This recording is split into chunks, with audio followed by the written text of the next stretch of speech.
Good morning students.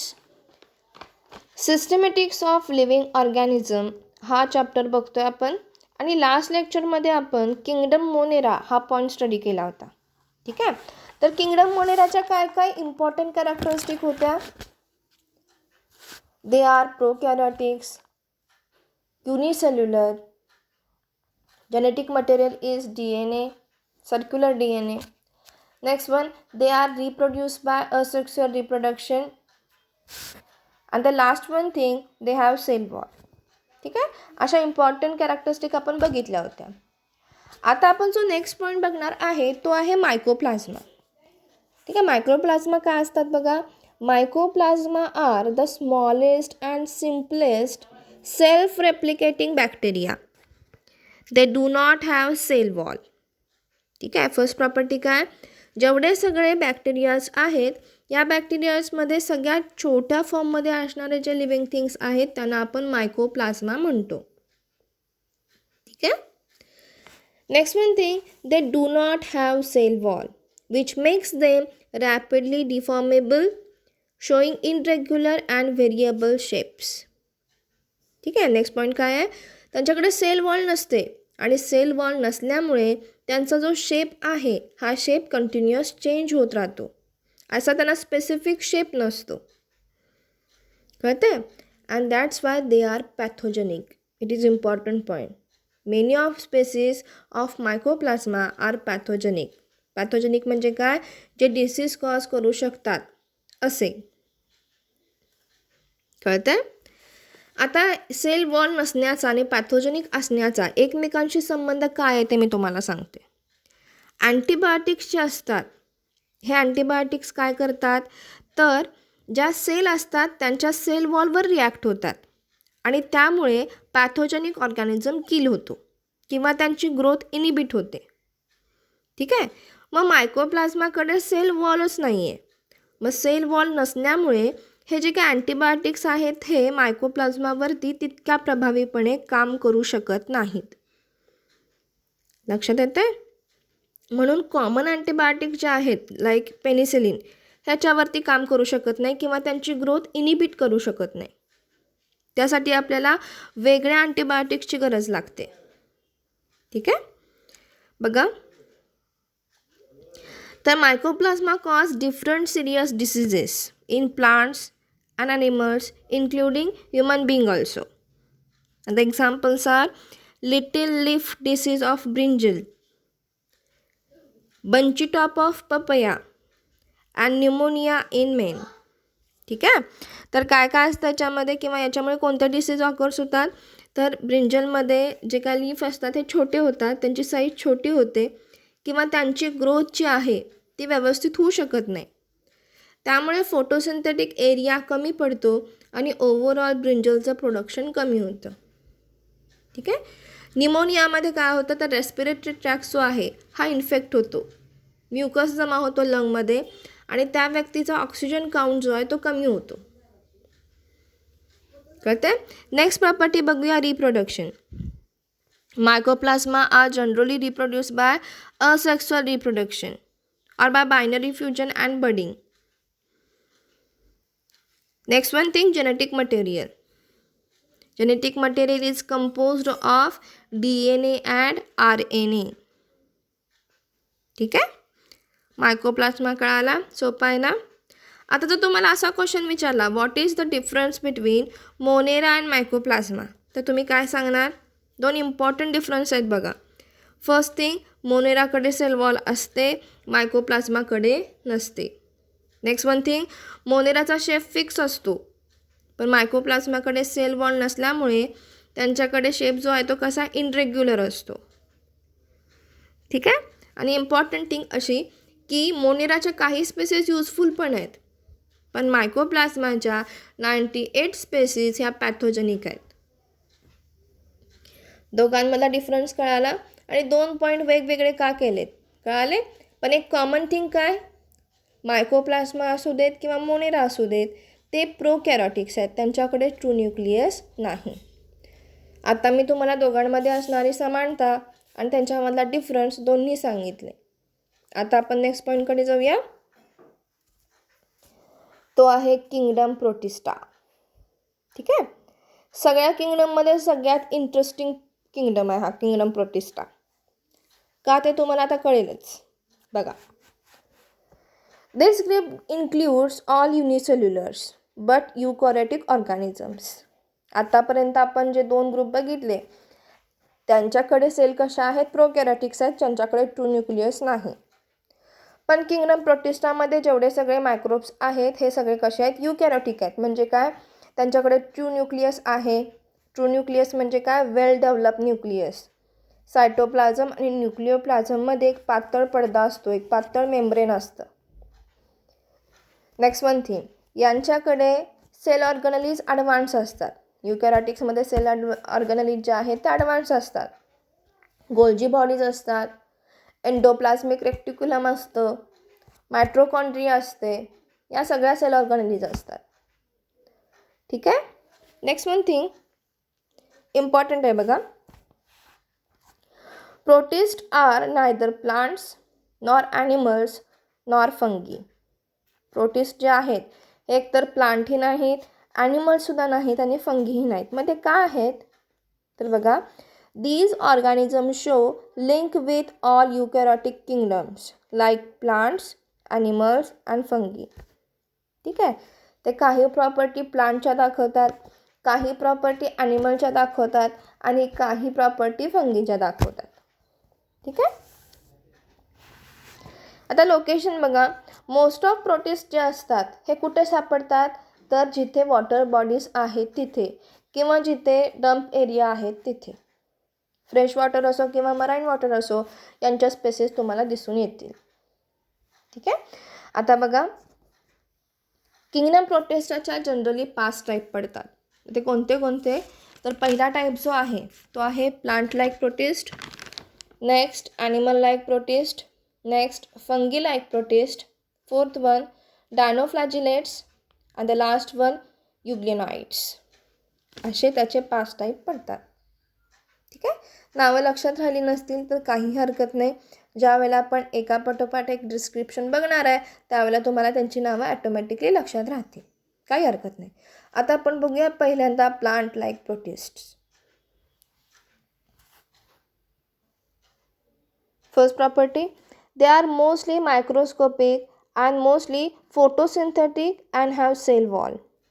ठीक आहे. ते कसे असतात, युकॅरियोटिक्स आहेत, युनिसेल्युलर आहेत, मायक्रोस्कोपिक आहेत, फोटोसिंथेटिक प्रॉपर्टी दाखवतात आणि त्यांच्याकडे सेल वॉल आहे. एकंदरीत मॉर्फॉलॉजी ही पहिल्या पॉईंटमध्ये सांगण्याचा प्रयत्न केला. Next one thing, they are major producer in oceans. ठीक आहे. जे ओशन्स आहेत त्यांच्यामध्ये जे प्रोड्युसर्स आहेत किंवा प्रायमरी प्रोड्युसर्स आहेत ते कोण आहेत, तर प्लांट लाईक प्रोटिस्ट. त्यांच्याकडे फोटोसिंथेटिक प्रॉपर्टी आहे आणि युनिसेल्युलर्स आहेत. त्यामुळे जेवढे सगळे छोटे ऑर्गॅनिझम्स आहेत आणि व्हेलसुद्धा हा प्रोटिस्टावरती डिपेंड असतो for energy purpose. Protist have chloroplast, chlorophyll agent that collects and convert light into the ATP. ठीक आहे. And the example of protist is algae and seaweed. ठीक आहे. तर अल्गी आणि सीवीड हे नुसत्या डोळ्याने तुम्हाला दिसत नाहीत, पण त्यांच्या कॉलनी असतील तर ते दिसतात. फॉर एक्झाम्पल अल्गीच्या कॉलनी असतील तर ते वॉटर बॉडी जे आहे ते ग्रीन कलरमध्ये दिसते. Next one, protist do not have true root system, true shoot system or leaves, but they have photosynthetic property like plants. आता एक इम्पॉर्टंट पॉईंट आहे बघा, व्यवस्थित लक्ष द्यायचा. फिलिप्सला नेहमी विचारतात, most of them are diatoms. ठीक आहे. Most of them are diatoms. Diatoms हा प्रोटिस्टामध्ये असणारा एक छोटासा टाईप आहे. And have cell wall made up of 2 soap box like fitting. Okay. Diatoms earth is nothing but the deposition of those type of cells which is used for polishing and filtration. ठीक आहे. आता काय बघा, diatoms नावाच्या cells असतात, युनिसेल्युलर्सच असतात ते सुद्धा, आणि यांच्याकडे सेल वॉल जी असते त्यांच्यामध्ये काही अमाऊंट ऑफ सिलिका असते आणि यांच्या रॅपिडली रिप्रोडक्शनमुळे त्यांचा जो ग्रुप तयार होतो, या ग्रुपमुळे अर्थ जनरेट होते. ज्यावेळेला ते डेड होतात त्यावेळेला एक रॉक किंवा त्यांच्या डिपॉझिशनमुळे काय होतं, तर सिलिकासारखा एक छोटासा डोंगर तयार होतो आणि यालाच आपण काय म्हणतो, तर डायटम अर्थ, डायटमस अर्थ. ठीक आहे. आणि ही जी काय अर्थ आहे, ही जी काय माती आहे, ही या मायक्रो ऑर्गॅनिझमच्या डिपॉझिशनमुळे आणि आफ्टर ऑल त्यांच्या डेथमुळे जनरेट झालेली आहे. याचे काही युजेस पण आहेत. आणि हे काय काय युजेस आहेत, तर वॉटर फिल्ट्रेशन करताना आपण जी काही माती वापरली जाते इंडस्ट्रीमध्ये, ही डायटमस अर्थ असते. त्याचबरोबर मोठे ऑब्जेक्ट पॉलिश करताना किंवा मेटल सरफेस पॉलिश करताना डायटमस अर्थ वापरली जाते. आणि काही काही वेळेला बायोपेस्टिसाइड्स म्हणून सुद्धा डायटमस अर्थ वापरली जाते because of their specific property. ठीक आहे. डायटमस अर्थ म्हणजे काय आलं, डायटमस अर्थ म्हणजे दुसरं तिसरं काही नसून डायटमस नावाचे जे मायक्रोब्स आहेत, यांच्या कॉलनी ज्या वेळेला एकाच वेळेला डेड होतात त्यावेळेला त्यांच्या डिपॉझिशनमुळे रॉक किंवा छोटासा डोंगर तयार होतो आणि याला आपण डायटमस अर्थ म्हणतो. त्याच्यानंतर त्याच्यावरती थोड्याफार प्रक्रिया केल्या जातात, प्रोसेस केल्या जातात आणि त्यानंतर त्याचे व्हेरियस युजेस मी आता तुम्हाला सांगितले. फॉर एक्झाम्पल फिल्ट्रेशन आणि पॉलिशिंग. ठीक आहे. आता ॲनिमल लाईक प्रोटिस्टा बघा. दे are mostly unicellular and heterotrophic. ठीक आहे. ते कसे असतात, युनिसेल्युलर असतात आणि हेट्रोट्रॉपिक असतात. Next one, they show locomotion because they have locomotory organs. ॲनिमलसारखे ते काय करतात, तर मुवमेंट दाखवू शकतात आणि त्यांच्याकडे लोकोमोटरी ऑर्गन्ससुद्धा असतात.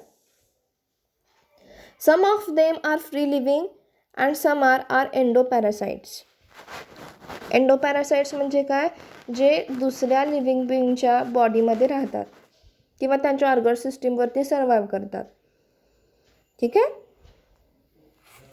आता त्यांची जी काही लोकोमोटरी सिस्टीम आहे ते बघूया. तर अमिबा जो आहे, या अमिबाला स्पेसिफिक शेप नसतो पण त्यांना सुडोपोडिया असतात. सुडोपोडिया म्हणजे काय, मी तुम्हाला थोडक्यात दाखवण्याचा प्रयत्न करते.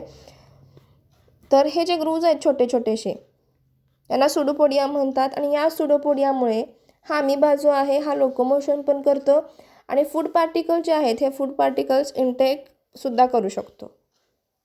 ठीक आहे. सुडोपोडिया थ्रू अमिबा काय करतो, लोकोमोशन दाखवतो. काही जे असतात ऑर्गॅनिझम्स ते फ्लॅजिलेटेड असतात, त्यांना फ्लॅजिला असतात. फ्लॅजिला म्हणजे काय, तर सपोज हा एक रॉड शेप बॅक्टेरिया आहे आणि याला इथे एका पोलला असं एक आउटर प्रोजेक्शन असतं आणि ह्या थ्रू ते काय करतात, लोकोमोशन करतात. मग आता मी जी डायग्राम काढलेली आहे, हा जो पार्ट मी आता इथं सर्कल केलेला आहे याला फ्लॅजिला म्हणतात. ठीक आहे. फ्लॅजिला ह्या बंचनी असतात, एक असतात, दोन असतात, वन साईड पोलला असतात किंवा दोन्ही पोलला सुद्धा असतात. नेक्स्ट वन, पॅरामेशियम जो आहे, या पॅरामेशियमकडे आउटर साईडला सिलिया असतात. सिलिया म्हणजे काय, तर हे आउटर प्रोजेक्शन जे आहेत की नाही, टीथ लाईक प्रोजेक्शन, यांना सिलिया म्हणतात. आणि या सिलिया थ्रू ते काय करतात, लोकोमोशन करतात. लोकोमोटरी ऑर्गन कळाले कोणते कोणते, तर सुडोपोडिया, फ्लॅजिला आणि सिलिया. फ्लॅजिला म्हणजे काय, सिलिया म्हणजे काय आणि सुडोपोडिया म्हणजे काय हे तुम्हाला कळालं असेल. स्पेसिस वाईज त्यांचं स्पेसिफिकेशन काय होतं, बदलत जातं. सुडोपोडिया अमिबामध्ये असतो, त्याच्यानंतर सिलिया पॅरामेशियममध्ये असतात, फ्लॅजिला युग्लिनामध्ये असतात. Next one, reproduction property. They are mostly reproduce by asexual reproduction. ठीक आहे. आणि त्याच्यामध्ये टाईप कोणते कोणते, बडिंग आणि बायनरी फ्युजन. आणि काही काही वेळेला मल्टिपल फ्युजन ही सुद्धा पद्धत अवलंबली जाते. मल्टिपल फ्युजन म्हणजे काय, तर एक सेल जी असते ती सेव्हरल टाईम डिवाइड होते. बायनरी फ्युजनमध्ये कसं, एका सेलच्या दोन सेल जनरेट होतात छोट्या छोट्या. पण मल्टिपल फ्युजनमध्ये काय होतं, तर एका सेलपासून लॉट ऑफ सेल जनरेट होतात. ठीक आहे. त्याला म्हणायचं मल्टिपल फ्युजन. नेक्स्ट प्रॉपर्टी बघा. Some are in a pathogenic nature. They show pathogenic nature, म्हणजे ते डिसीज कॉज करू शकतात. आणि एक्झाम्पल काय आहे तर एंटामेबा, ही अमेबाची स्पेसिस जी आहे ही डिसेंट्री कॉज करते. ठीक आहे. त्याच्यानंतर काही स्पेसिस ज्या आहेत त्या स्लीपिंग सिकनेस दाखवतात. काही स्पेसिसमुळे इंटेस्टाईन जे आहे त्याला सुद्धा इन्फेक्शन होऊ शकतं. स्मॉल इंटेस्टाईन, लार्ज इंटेस्टाईनला सूज येऊ शकते. ठीक आहे. तर इथे तुम्ही आता 2 स्पेसिस व्यवस्थित लक्षात ठेवायचे, ते कोणती कोणती, एंटामेबा आणि ट्रॅफॅनोसोमा. ठीक आहे. ट्रॅफॅनोसोमामुळे स्लीपिंग सिकनेस होतो, एंटामेबामुळे डिसेंट्री होते. हे 2 नावं व्यवस्थित लक्षात ठेवा फिलअपसाठी. आता आपण नेक्स्ट पॉईंट तो आहे डायनोफ्लॅजिलेट्स. ठीक आहे. डायनोफ्लॅजिलेट्स काय असतात बघा. It is the largest group of marine unicellulars. ठीक आहे. They are aquatic and show photosynthetic property as well as they have locomotive organ like flagella. हे कसे आहेत तर हे मोस्टली ॲक्वॅटिक बॉडीमध्ये सापडतात, मोस्टली मरीन बॉडीमध्ये म्हणजे ओशनमध्ये सापडतात. त्यानंतर त्यांच्याकडे फोटोसिंथेटिक प्रॉपर्टी आहे. नेक्स्ट वन थिंग, हे लोकोमोशनसुद्धा करतात विथ द हेल्प ऑफ फ्लॅजिला. इथे तुम्हाला डायग्राम दाखवले बघा. डोर्सल व्ह्यू आणि वेंट्रल व्ह्यू दाखवला आहे. तर याच्यामध्ये फ्लॅजिलाचा जो पोर्शन आहे तो दाखवते मी तुम्हाला. इथे फ्लॅजिला असतात आणि ह्या फ्लॅजिला थ्रू ते काय करतात तर लोकोमोशन करू शकतात. Next one, they have wide range of photosynthetic pigments. Yellow pigment, green pigment, brown pigment, blue green pigment etcetera. ठीक आहे. त्यांच्याकडे फोटोसिंथेटिक पिगमेंटची रेंज भरपूर असते species to species. And next one thing, they have cell wall which is made up of cellulose stuff plates. हा point लक्षात ठेवायचा.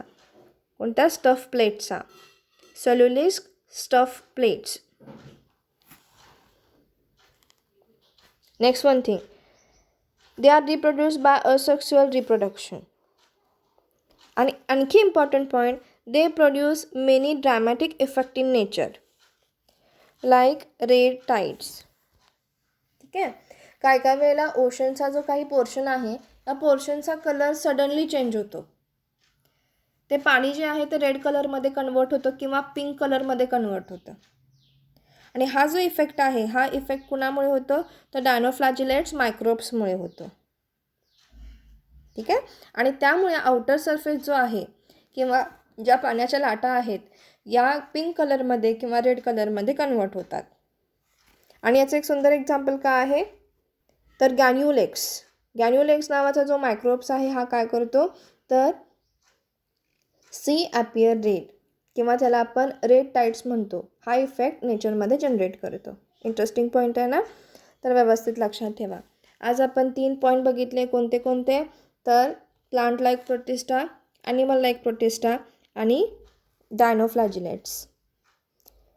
ठीक आहे. हे पॉईंट व्यवस्थित वाचा. उद्या आपण राहिलेले 2 पॉईंट बघूया, फंगी लाईक प्रोटिस्टा अँड युग्लोनाइट्स. ठीक आहे. तर चला उद्या भेटूया. बाय.